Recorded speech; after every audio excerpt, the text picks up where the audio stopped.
اعوذ باللہ من الشیطان الرجیم بسم اللہ الرحمن الرحیم۔ آج ہم کلاس تھرڈ کا پانچواں سبق پڑھیں گے جو ہے عدل و انصاف۔ یہ ہم نے کلاس میں بھی پڑھا ہے، اس کی مشق بھی ہم کر رہے ہیں، حل کر رہے ہیں۔ تو آج ہم یہ سبق پڑھیں گے عدل و انصاف۔ عدل و انصاف یہ دونوں تک کیا ہیں؟ ایک دوسرے کے ہم معنی الفاظ ہیں جس کو مترادف الفاظ کہتے ہیں۔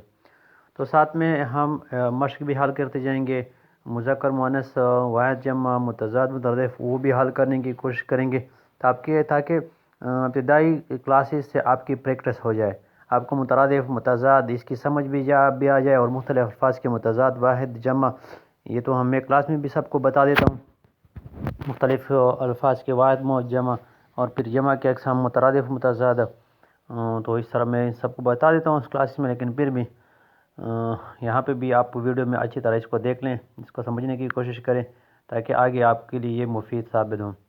تو ویڈیو کو مزید آگے لے جانے سے پہلے آپ نے N G S school and college tuition coaching academy کا یوٹیوب چینل جو ہے وہ لازمی سبسکرائب کرنا ہے، کیونکہ آپ کو آپ کے سبجیکٹ سے ریلیٹڈ ویڈیوز جو ہیں وہ آپ کو یہاں پہ میسر ہوں گی، آپ کو مل سکتی ہیں، آپ اس سے استفادہ حاصل کر سکتے ہیں۔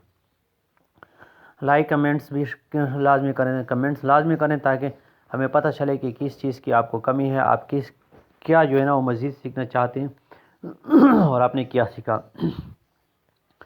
تو عدل و انصاف، یہ سب سے پہلے الف جو لکھا ہوا ہے اس کا مطلب یہ ہے کہ یہ آپ دیکھ سکتے ہیں یہاں پہ آپ مشق میں، تو یہاں پہ عدل و انصاف کا کیا مطلب ہے۔ سوال نمبر 2 سبق کے مطابق درجہ ذیل سوالات کے مختصر جوابات لکھیں۔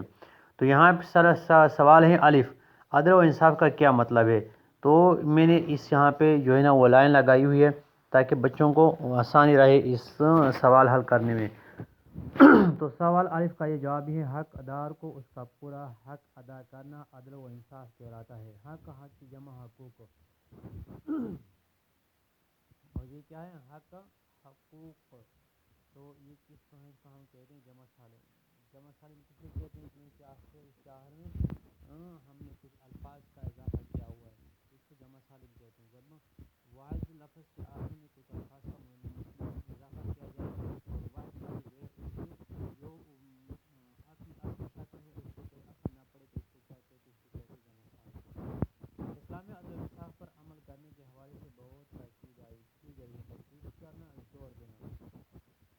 حضرت علی رضی اللہ تعالیٰ عنہ کا فرمان ہے کہ کفر کی حکومت تو قائم رہ سکتی ہے، یعنی کفر کے ساتھ تو آپ حکومت کر سکتے ہیں، ایک کیا ہے کافر ملک ہے وہاں تو اس کی حکمرانی چل سکتی ہے، لیکن ظلم کی حکومت قائم نہیں رہ سکتی۔ لیکن اگر ایسی مملکت ہے جیسے سلطنت ہے، ایسا ملک ہے جہاں پہ کیا ہے مسلمان بھی رہتے ہیں، وہاں پہ ظلم ہے تو حکومت جو ہے وہ نہیں چل سکتی۔ اسلامی معاشرے کے تمام افراد، فرد کی جمع افراد کے لیے یکساں عدل و انصاف پر زور دیتا ہے، زور دینا، تاکید کرنا۔ یہ انصاف نہیں ہے کہ اگر کوئی امیر کا متضاد ہوگا غریب، اور اس کا جو ہے مترادف کیا ہوگا؟ امیر کا مالدار، آدمی بشر اس کا مترادف ہوگا آدمی۔ جرم کرے تو اسے کچھ نہ کہا جائے، لیکن کوئی غریب، دیکھیں امیر غریب آیا ہے، جرم کرے بیٹے تو اسے سخت سے سخت سزا دی جائے۔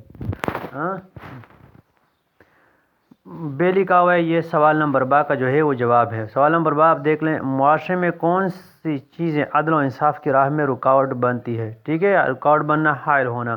تو اسلامی معاشرے میں 2 چیزیں، چیز کی جمع چیزیں عدل و انصاف کی راہ میں رکاوٹ بنتی ہیں۔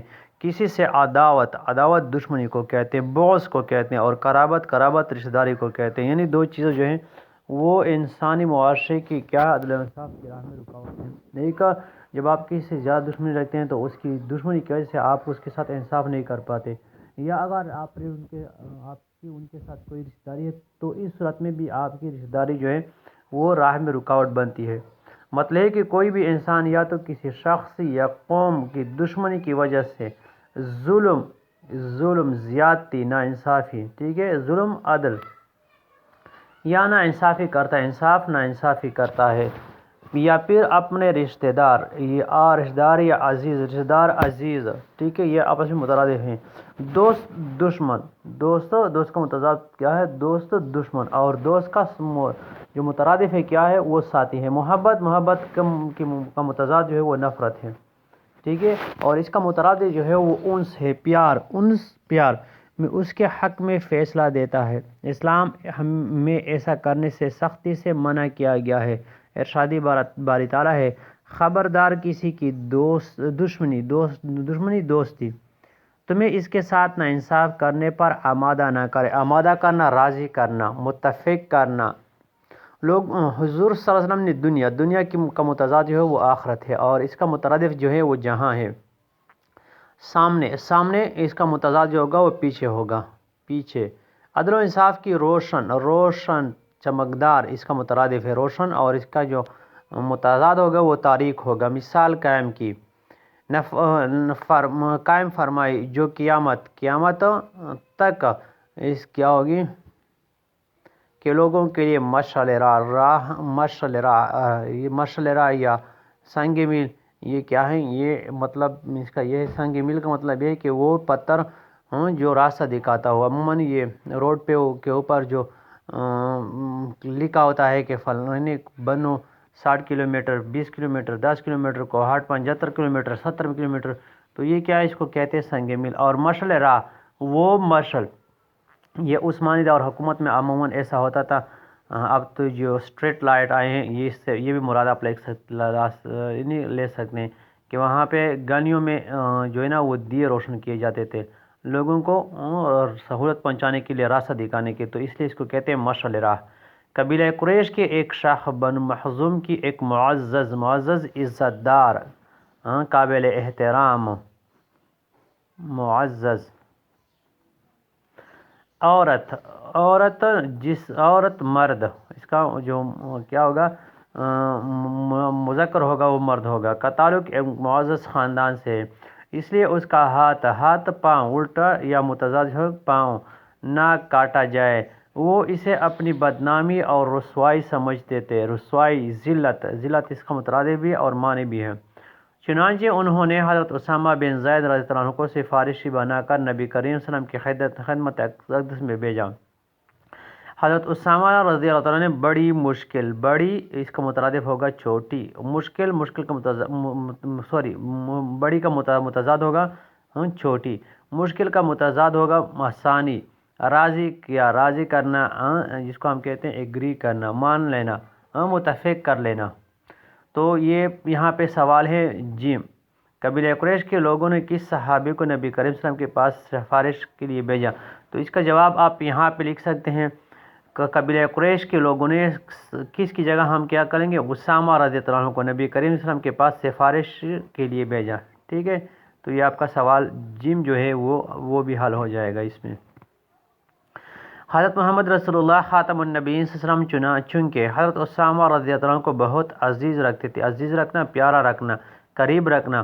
اس لیے قریش کا خیال تھا، دیان تھا، سوچ کہ آپ صلی اللہ علیہ وسلم حضرت اسامہ رضی اللہ عنہ کی سفارش کو رد نہیں کریں گے. رد کر دینا، ٹکرا دینا نہیں فرمائیں گے. قریش کے ایک اسرار سین کے ساتھ ہے. اس طرح لکھا جاتا ہے لیکن صاد کی جگہ ہم سین لکھ دیتے ہیں. تو اس اسرار کا مطلب کیا ہے؟ اس اسرار کا مطلب ہے چھپی ہوئی بات، راز. اور اس اسرار کا مطلب ہے کیا کرنا؟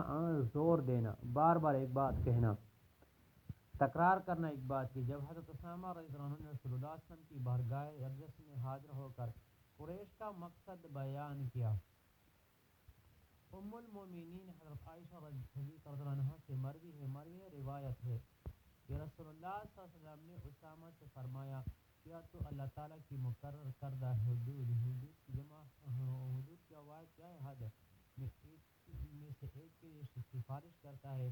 پھر آزم کھڑے ہوئے اور خطبہ دیا جس میں فرمایا، اے لوگوں، تم سے پہلے لوگوں کو اس کی بات نے ہلاک کر دینا، ختم کر دینا، برباد کر دینا، ذلیل کر دینا کہ ان میں سے جب کوئی عزت والا چوری کرتا تو اسے چھوڑ دیتے، اور جب کوئی کم حیثیت والا چوری کرتا تو اس پر حد قائم کر دیں.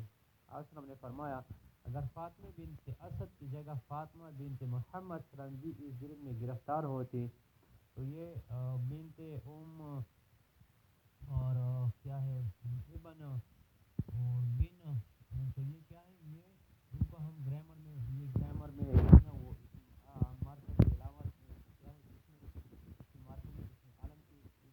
اور اس میں عالم میں جو ہے یہ اس کو ہم کنیت کہتے ہیں۔ وہ نام جو ماں باپ بیٹا بہن کی یعنی کسی تعلق کی وجہ سے اپنے خاندان رشتہ داروں کے تعلق کی وجہ سے پکارا جائے، اس کو کیا کہتے ہیں؟ اس کو کنیت کہتے ہیں۔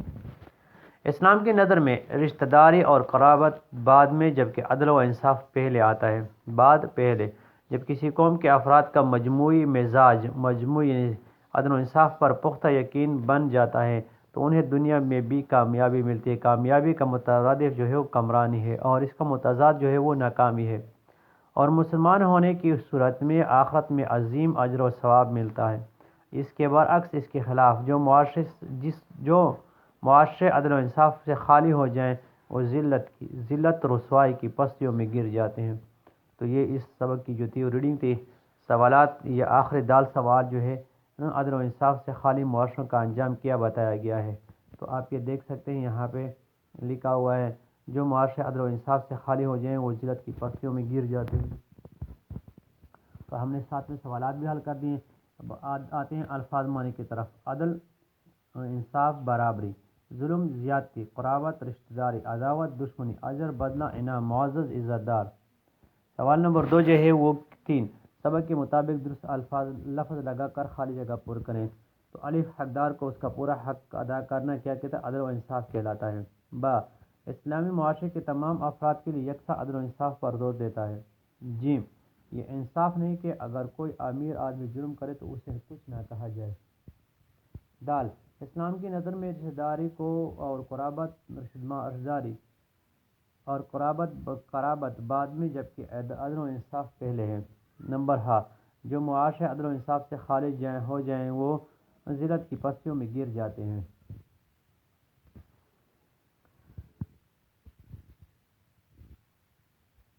اچھا، تو یہ آپ کے لیے ایکٹیویٹیز ہیں جو ہیں وہ خود سے کر سکتے ہیں۔ آپ مشکل فاتحان میں بھی ہمیشہ سچ بولتے ہیں۔ ایسا کوئی واقعہ آپ کے ساتھ کوئی ایسا واقعہ ہو گھر میں، اسکول میں، جب آپ کے مشکل حالات میں اور آپ نے پھر بھی سچ بولا ہو۔ 5 سبق کو غور سے سنیں اور بتائیں کہ اس میں کس بات کو سب سے زیادہ متاثر کیا۔ آپ کے خیالات کا اظہار کرتے ہوئے تو چونکہ عدل و انصاف کے بارے میں سبق ہے، لازمی ہے بات ہے کہ ہمیں اور آپ کو عدل و انصاف نے بہت زیادہ متاثر کیا ہوگا۔ جو حضور پاک صلی اللہ علیہ وسلم کا ارشاد نقل کیا گیا ہے کہ اگر فاطمہ بنت اسد کی جگہ فاطمہ بنت محمد صلی اللہ علیہ وسلم بھی ہوتی تو بھی میں اس کو یہی سزا سناتا اور اس کے بھی ہاتھ کاٹ دیے جاتے۔ تو آپ اس طرح جنہیں خود سے بھی لکھ سکتے ہیں یہی جملے۔ سوال نمبر 6 جو ہے نا وہ درست لفظ کے ساتھ آپ نے پڑھنا ہے، یہ آپ خود مشق کر لیں۔ سوال نمبر 7 ذیل میں عبارت پڑھیں اور آخر میں دیے گئے سوالات کے جوابات دیں۔ اسلام کی نظر میں رشتہ داری اور قرابت بعد میں جبکہ عدل و انصاف پہلے ہے۔ جب کسی قوم کے افراد کا مجموعی مزاج عدل و انصاف پر پختہ یقین بن جاتا ہے تو انہیں دنیا میں بھی کامیابی ملتی ہے اور مسلمان ہونے کی صورت میں آخرت میں عظیم اجر و ثواب ملتا ہے۔ اس کے برعکس جو معاشرے عدل و انصاف سے خالی ہو جائیں وہ ذلت کی پستیوں میں گر جاتے ہیں۔ تو اس کے مطابق سوالات دیے گئے ہیں۔ اسلام کی نظر میں عدل و انصاف کے حوالے سے قرابت داری کی حیثیت کیا ہے؟ تو سوال نمبر یعنی اوپر لکھا ہے الف اسلام کی نظر میں رشتہ داری اور قرابت بعد میں جبکہ عدل و انصاف پہلے ہے۔ با عدل و انصاف سے خالی معاشرے کس انجام کو پہنچتے ہیں؟ تو اس کا جواب ہم نے پہلے بھی آپ کو بتایا تھا، آپ دوبارہ دیکھ لیں۔ جو معاشرے عدل و انصاف سے خالی ہو جائیں وہ ذلت کی پستیوں میں گر جاتے ہیں۔ تو یہ تو اچھا الفاظ سازی اعداد کو لفظی گنتی سے ملائیں۔ تو 1 2 3 یہ جو ہے نا اعداد دیے گئے، نیچے جو ہے نا اس کے مطابق گنتی دی گئی ہے اردو کی، تو آپ ان سے ملا سکتے ہیں، آسان ہے یہ۔ سوال نمبر 9 جو ہے ذیل میں دیے گئے الفاظ کا درست املا لکھیں، نیز درست عبارت بھی لگائیں۔ تو شرافت یہ آخر میں ط لکھا ہے، ط نہیں یہ طا ہے۔ زمین زال لکھا ہے، یہ زا ہے۔ درخت طا لکھا ہے، یہ تا ہے۔ حکومت یہ ہا لکھا ہوا ہے، یہ ہا ہے، اور احساس میں بھی اس طرح ہے۔ زبان شناسی ذیل میں دیے گئے جملوں پر غور کریں، آپ کیسے ہیں؟ دیکھیں سائن آف انٹروگیشن یا سوالیہ نشان آیا ہوا ہے تو آپ اس سے اندازہ کر سکتے ہیں کہ یہ کون سا جملہ ہے۔ کیا آج چھٹی ہے؟ جیم وہ کون ہے؟ اوپر دیے گئے تمام جملوں میں کوئی نہ کوئی بات پوچھی گئی ہے۔ جن جملوں میں کوئی بات پوچھی جائے وہ استفہامی جملے کہلاتے ہیں۔ ذیل میں دیے گئے الفاظ کی مدد سے استفہامی جملے بنائیں اور سوالیہ نشان بھی لگائیں۔ کب؟ اب کب آئے؟ ٹھیک ہے، آپ لکھ سکتے ہیں آپ کب آئے، ٹھیک ہے، اسکول کب لگتا ہے، کب چھٹی ہوتی ہے. تو اس طرح آپ اپنے خود طرف سے اس کی پریکٹس کر سکتے ہیں، جملے بنا سکتے ہیں. کہاں آپ کہاں رہتے ہیں، آپ کا اسکول کہاں ہے، آپ کہاں سے آتے ہیں، کیوں، آپ کل کیوں نہیں آئے تھے، آپ نے ہوم ورک کیوں نہیں کیا ہے، آپ کیوں جا رہے ہیں. تو اس طرح کے جملے جو ہے نا وہ آپ خود سے بھی پریکٹس کر سکتے ہیں، آسان ہے، آپ اس کو ترتیب دے سکتے ہیں. کیسے، آپ کیسے ہیں، آپ کے ابو کیسے ہیں، آپ کے طبیعت کیسی ہے. تو یہ آپ جو ہے نا خود سے لکھ سکتے ہیں. سوال نمبر 11 دیکھ لیں. اپنی پسند کی کوئی ایسی کہانی جس سے کوئی نہ کوئی سبق حاصل ہو. کہانی کا عنوان بھی لکھے. تو اس سلسلے میں ہم نے پیاسا کوا کی کہانی جو ہے نا وہ لکھی ہوئی ہے، اور اس کا ٹائٹل جو ہم نے وہ پیاسا کوا لکھا ہوا ہے، لیکن اس کی جو اینڈنگ ہے، جو جس کا نتیجہ ہے، اس کو ہم نے بدل دیا ہے، اور وہاں پہ ہم نے لکھا ہوا ہے کہ اللہ تعالیٰ ان کی مدد کرتا ہے جو اپنی مدد آپ کرتے ہیں. تو اس میں ایک اخلاقی سبق ہم اس سے حاصل کر سکتے ہیں کہ جب آپ عمل کریں گے، جب آپ کام کریں گے، جب آپ محنت کریں گے تو اللہ تعالیٰ آپ کو کیا کر دے گا، آپ کو کامیاب کر دے گا. تو اس طرح یہ کہانی انشاءاللہ اگلے جو ہے نا وہ ویڈیو میں آپ کے ساتھ شیئر کروں گا، اور پھر آپ اپنے اس کو کاپی میں بھی لکھ لیں. جو پیرنٹس اس ویڈیو کو دیکھ رہے ہیں یا جو اگلی ویڈیو کو دیکھیں گے تو اپنے بچوں کو اس طرح کی کہانی لکھوائیں، وہی کہانی لکھوائیں، اور اس طرح کی دوسری جو کہانیاں ہیں ان کو چینج کر کے اسی ترتیب سے لکھوانے کی کوشش کریں. یہ جو ہے یہ ٹیچرز کے لیے بھی انتہائی مفید ہوگا، کیونکہ ہم جب سے بھی پڑھتے آ رہے ہیں، جب سے ہم پیدا ہوئے ہیں، جب سے ہم نے کہانیاں لکھنا یا پڑھنا شروع کیا ہے، تب سے یہی کہانیاں جھوٹ کا انجام وہی طرح ہوتا ہے. اور دینداری بہترین حکمت عملی ہے وہی پری اور لکڑہارے کی کہانی ہے. اس طرح دوسری کہانی ہے کچھوے کی اور خرگوش کی. تو یہ وہی کہانیاں جو نا ہم بار بار لکھتے اور پڑھتے آ رہے ہیں، اس میں کوئی چینجز کوئی نہیں کر رہا، لیکن میں نے ان کہانیوں کو چینج کرنے کی کوشش کی ہے. انشاءاللہ امید ہے اس سے اسٹوڈنٹس کو بہت فائدہ ہوگا، اور جو ٹیچرز ہیں جو اسکولوں میں پڑھاتے ہیں مختلف گورنمنٹ کے یا پرائیویٹ اسکول میں، وہ بھی اس طرح کی جو باقی کہانیاں اپنی ترتیب سے ان کو چینج کر سکتے ہیں، تاکہ بچوں کی جو صلاحیت ہے وہ بڑھے، نہ کہ وہ کیا مینڈک کے جو کنویں کے مینڈک بن کے رہے. تو ویڈیو ختم کرنے سے پہلے آپ سے ریکویسٹ ہے کہ اپنے چینل کو لازمی سبسکرائب کرنا ہے، تاکہ ہر قسم کی معلوماتی ویڈیو جو آپ کے سبجیکٹ سے ریلیٹڈ ہے وہ آپ تک بر وقت پہنچے. خدا حافظ. السلام علیکم ورحمۃ اللہ وبرکاتہ.